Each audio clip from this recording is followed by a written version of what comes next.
नमस्कार। P6 news Bharat की आवाज़ में आपका स्वागत है और मैं जी पांडे। 1 करोड़ का रोजगार छीना कोरोना की दूसरी लहर में 97% परिवारों की घटी कमाई। ऐसे तो बेरोजगारी कोरोना काल से पहले भी भयावह रूप लिए हुए था, क्योंकि केंद्र सरकार हो या राज्य सरकार, बेरोजगारी की स्थिति से निपटने के लिए इनके पास कोई ठोस नीति नहीं थी और शायद इस पर विचार भी नहीं किया जा रहा था। ऐसे में कोरोना की वजह से और स्थिति खराब हो गई। कोरोना महामारी की दूसरी लहर लोगों के रोजगार पर कहर बनकर टूटी। इस दौरान देश में 1 करोड़ से अधिक लोगों को रोजगार से हाथ धोना पड़ा। पिछले साल कोरोना महामारी के आगाज से लेकर अब तक 97% परिवारों की आय घटी है।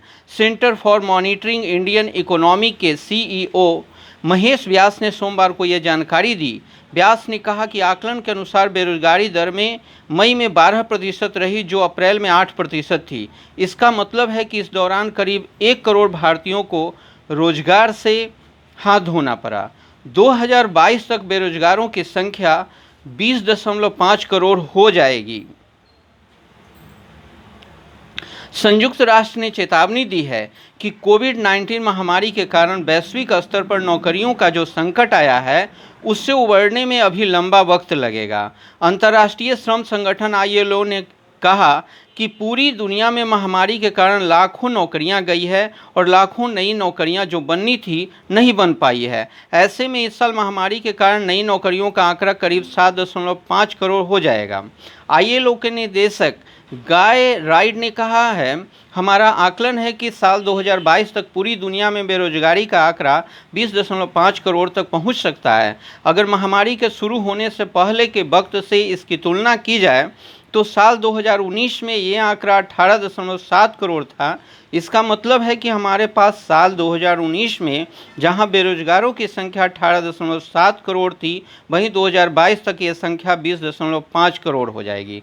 उन्होंने कहा कि स्थिति सभी देशों में समान नहीं होगी, क्योंकि इस तरह की स्थिति से धनी देश बेहतर निपट सकेंगे, जबकि गरीब देशों में पहले से मौजूद असमानताओं के कारण महिलाओं और युवाओं की नौकरियों पर अधिक असर पड़ेगा।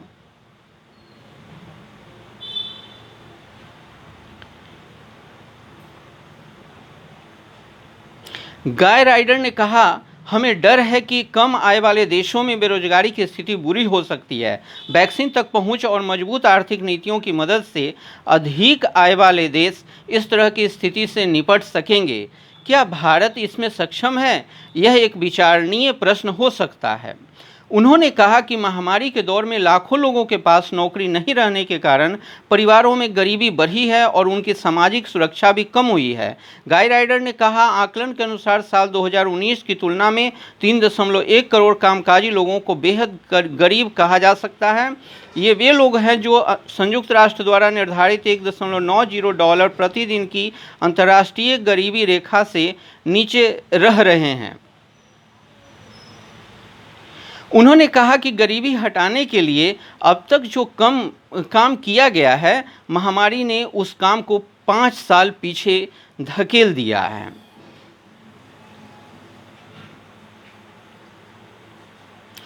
CMIE के आंकड़े बताते हैं कि ग्रामीण भारत के बजाय शहरी क्षेत्रों में ज़्यादा बेरोजगारी पनपी है। मई में जहां शहरी क्षेत्र में बेरोजगारी दर 13.9% है, वहीं ग्रामीण क्षेत्र में यह 10.6% है। जहां तक राज्यों की बात है तो एक समय में औद्योगिक हब कहा जाने वाला हरियाणा आज बेरोजगारी में नंबर 1 पर आ गया है। वहीं दूसरे राज्यों की बात करें तो बेरोजगारी दर बढ़ने के मामले में दूसरे नंबर पर राजस्थान है। मई के महीने में यहां 28% लोग बेरोजगार हो गए हैं। तीसरे नंबर पर देश की राजधानी दिल्ली है। CMIE के अनुसार दिल्ली में बेरोजगारी दर 27.3% पर पहुंच गई है। चौथे नंबर पर 25.7% बेरोजगारी दर के साथ पर्यटन के लिए मशहूर गोवा है। इनके बाद त्रिपुरा, झारखंड और बिहार में बेरोजगारी दर 10% से ऊपर बनी हुई है। इन आंकड़ों का पर विशेषज्ञों का कहना है कि कोरोना की वजह से काफ़ी चीज़ों पर असर पड़ा है। इसके साथ ही कई राज्यों में लॉकडाउन के चलते हालात सामान्य नहीं हो सके हैं, लेकिन इन सब के बीच हरियाणा का इस श्रेणी में टॉप पर आना चौंकाने वाला है। आम जनता अब कोरोना से ज़्यादा बेरोजगारी से घबरा रहे हैं।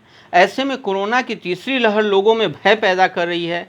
क्या ऐसा ही दूसरी लहर के बाद तीसरी, चौथी, पांचवी लहर आती रहेगी और सरकारें अपनी गलतियों को छिपाती रहेगी?